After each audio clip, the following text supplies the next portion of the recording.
कहानी संसार में लीजिए सुनिए सआदत हसन मंटो की कहानी औलाद।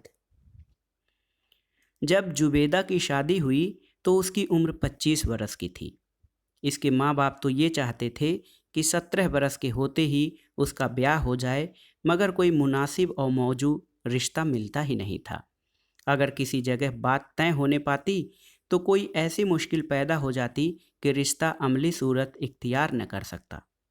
आखिर जब जुबेदा 25 बरस की हो गई तो उसके बाप ने एक रंडवे का रिश्ता कबूल कर लिया। उसकी उम्र 35 बरस के करीब करीब थी, या शायद इससे भी ज़्यादा हो। साहब ए रोजगार था। मार्केट में कपड़े की थोक फरोशी की दुकान थी। हर माह 500-600 रुपये कमा लेता था। जुबैदा बड़ी फर्माबरदार लड़की थी। उसने अपने वालदैन का फैसला मंजूर कर लिया। चुनाचे शादी हो गई और वो अपने ससुराल चली गई। उसका खाउंद, जिसका नाम इल्मुद्दीन था, बहुत शरीफ और मोहब्बत करने वाला साबित हुआ। जुबेदा की हर आसाइश का ख्याल रखता। कपड़े की कोई कमी नहीं थी, हालांकि दूसरे लोग इसके लिए तरसते थे। 40,000 और 3B का लट्ठा, शनों और 2 घोड़े की बोस्की के थानों के थान जुबेदा के पास मौजूद थे। वो अपने मैके हर हफ्ते जाती। एक दिन वो गई तो उसने ड्योढ़ी में कदम रखते ही बीन करने की आवाज़ सुनी। अंदर गई तो उसे मालूम हुआ उसका बाप अचानक दिल की हरकत बंद होने के बाइस मर गया है। अब जुबेदा की माँ अकेली रह गई थी। घर में सिवाय एक नौकर के और कोई भी नहीं था। उसने अपने शौहर से दरख्वास्त की कि वो उसे इजाज़त दे कि वो अपनी बेवा माँ को अपने पास बुला ले। इल्मुद्दीन ने कहा, इजाज़त लेने की क्या ज़रूरत थी? ये तुम्हारा घर है और तुम्हारी माँ मेरी माँ। जाओ उन्हें ले आओ। जो सामान वगैरह होगा उसको यहाँ लाने का बंदोबस्त मैं अभी किए देता हूँ।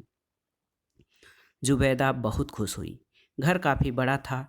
2-3 कमरे खाली पड़े थे। वो तांगे में गई और अपनी माँ को साथ ले आई। इल्मुद्दीन ने सामान उठवाने का बंदोबस्त कर दिया था, चुनाचे वो भी पहुँच गया।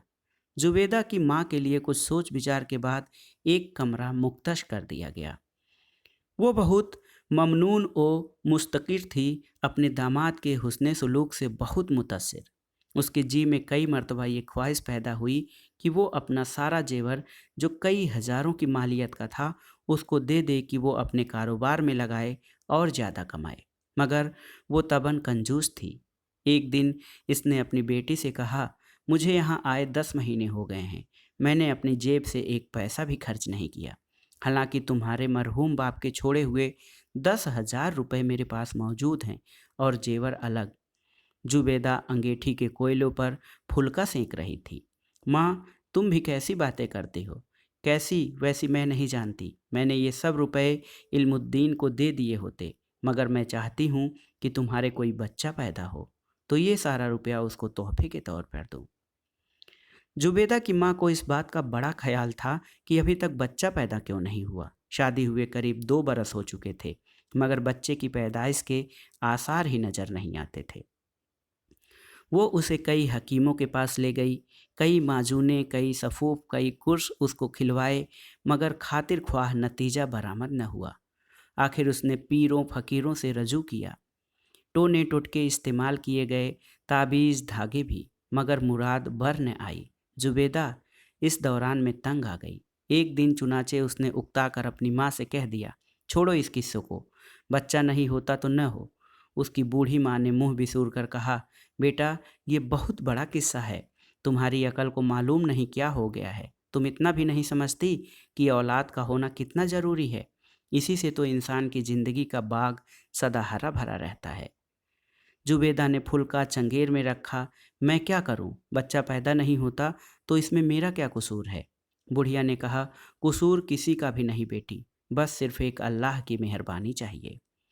जुबेदा अल्लाह मियाँ के हुजूर हजारों मर्तबा दुआएं मांग चुकी थी कि वो अपने फजल व करम से उसकी गोद हरी करे, मगर उसकी इन दुआओं से कुछ भी नहीं हुआ था। जब उसकी माँ ने हर रोज़ उसके बच्चे की पैदाइश के मुत्तलिक बातें करना शुरू की, तो उसको ऐसा महसूस होने लगा कि वो बंजर ज़मीन है जिसमें कोई पौधा उग ही नहीं सकता। रातों को वो अजीब अजीब से ख्वाब देखती, बड़े ऊट पटांग किस्म के। कभी ये देखती कि वो लुक ओ दक सहरा में खड़ी है, उसकी गोद में एक गुलगोथना सा बच्चा है, जिसे वो हवा में इतने जोर से उछालती है कि वो आसमान तक पहुंचकर गायब हो जाता है। कभी ये देखती कि वो अपने बिस्तर में लेटी है, जो नन्हे मुन्ने बच्चों के जिंदा और मुतहर्रिक गोश्त से बना है। ऐसे ख्वाब देख देख कर उसका दिलो दिमाग गैर मुतवाजिन हो गया।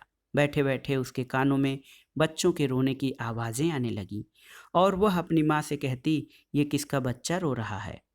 उसकी माँ ने अपने कानों पर जोर देकर ये आवाज़ सुनने की कोशिश की।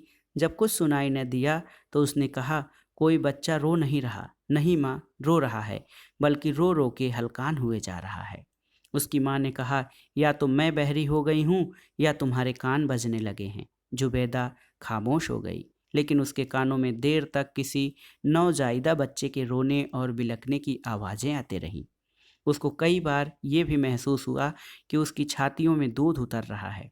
इसका जिक्र उसने अपनी माँ से न किया, लेकिन जब वो अंदर अपने कमरे में थोड़ी देर आराम करने के लिए गई तो उसने कमीज उठाकर देखा कि उसकी छातियाँ उभरी हुई थीं। बच्चे के रोने की आवाज़ उसके कानों में अक्सर टपकती रही, लेकिन वो अब समझ गई कि ये सब वाहिमा है।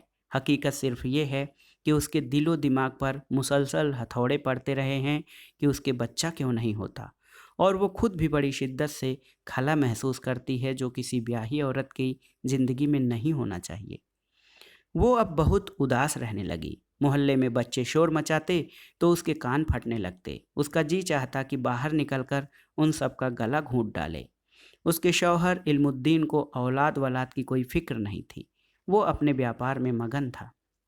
कपड़े के भाव रोज बरोज चढ़ रहे थे। आदमी चूंकि होशियार था, इसलिए उसने कपड़े का काफ़ी जखीरा जमा कर रखा था। अब उसकी माहाना आमदन पहले से दोगुना हो गई थी। मगर इस आमदन की ज्यादती ने जुबेदा को कोई खुशी हासिल नहीं हुई थी।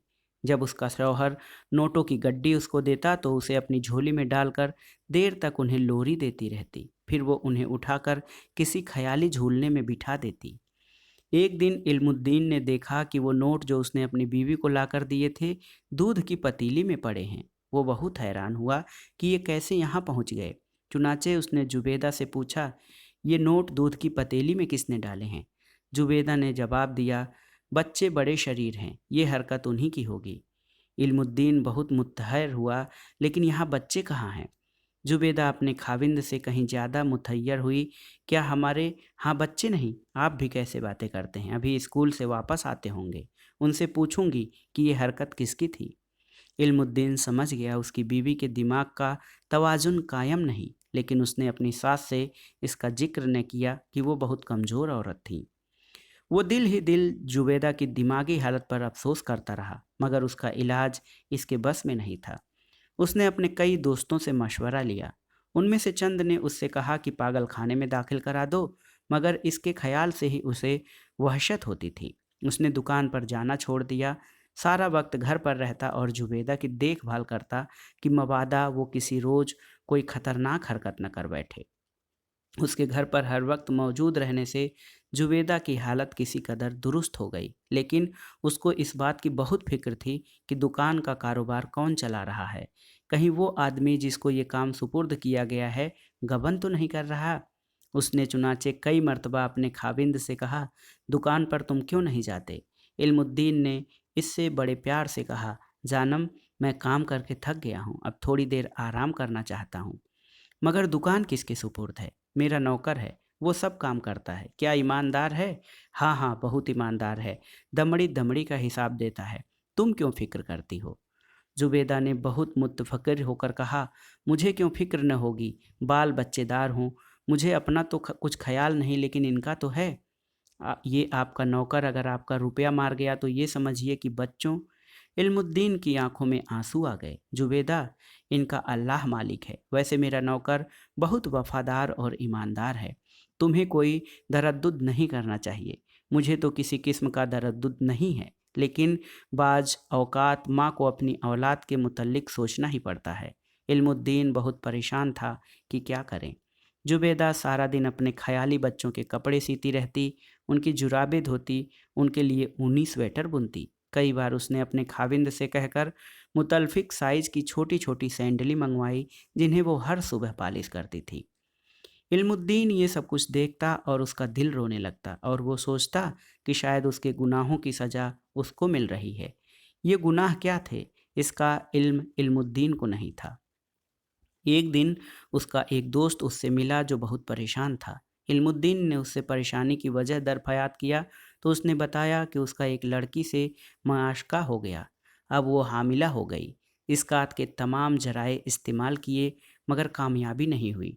इल्मुद्दीन ने उससे कहा, देखो, इसकात वुस्कात की कोशिश न करो, बच्चा पैदा होने दो।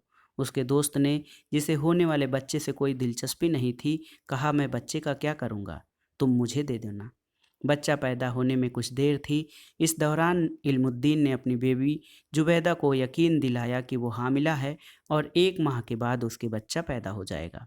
जुबैदा बार बार कहती, मुझे अब ज़्यादा औलाद नहीं चाहिए, पहले ही क्या कम है। इल्मुद्दीन खामोश रहता। उसके दोस्त की दास्ता के लड़का पैदा हुआ, जो इल्मुद्दीन ने जुबैदा के पास, जो कि सो रही थी, लिटा दिया और उसे जगह कर कहा, जुबैदा, तुम कब तक बेहोश पड़ी रहोगी, ये देखो तुम्हारे पहलू में क्या है। जुबैदा ने करवट बदली और देखा उसके साथ एक नन्हा मुन्ना बच्चा हाथ पांव मार रहा है। इल्मुद्दीन ने उससे कहा, लड़का है, अब खुदा के फजल व करम से हमारे 5 बच्चे हो गए हैं। जुबैदा बहुत खुश हुई। ये लड़का कब पैदा हुआ? सुबह 7 बजे, और मुझे इसका इल्म ही नहीं। मेरा ख्याल है दर्द की वजह से मैं बेहोश हो गई होंगी। इल्मुद्दीन ने कहा, हाँ, कुछ ऐसी ही बात थी, लेकिन अल्लाह के फजल व करम से सब ठीक हो गया। दूसरे रोज़ जब इल्मुद्दीन अपनी बीवी को देखने गया तो उसने देखा कि वो लूलुहान है। उसके हाथ में उसका कट थ्रोट उस्तरा है। वो अपनी छातियाँ काट रही है। इल्मुद्दीन ने उसके हाथ से उस्तरा छीन लिया। ये क्या कर रही हो तुम? जुबैदा ने अपने पहलू में लेटे हुए बच्चे की तरफ देखा और कहा, सारी रात बिलखता रहा है, लेकिन मेरी छातियों में दूध न उतरा। लानत है ऐसी। इससे आगे वो और कुछ न कह सकी। खून से लुथड़ी हुई एक अंगुली उसने बच्चे के मुंह के साथ लगा दी और हमेशा की नींद सो गई। तो दोस्तों, ये थी बहुत ही मार्मिक कहानी, मंटो की कहानी औलाद। कहानी आपको कैसी लगी हमें कमेंट बॉक्स में ज़रूर बताइएगा। कहानी सुनने के लिए धन्यवाद दोस्तों। नमस्कार।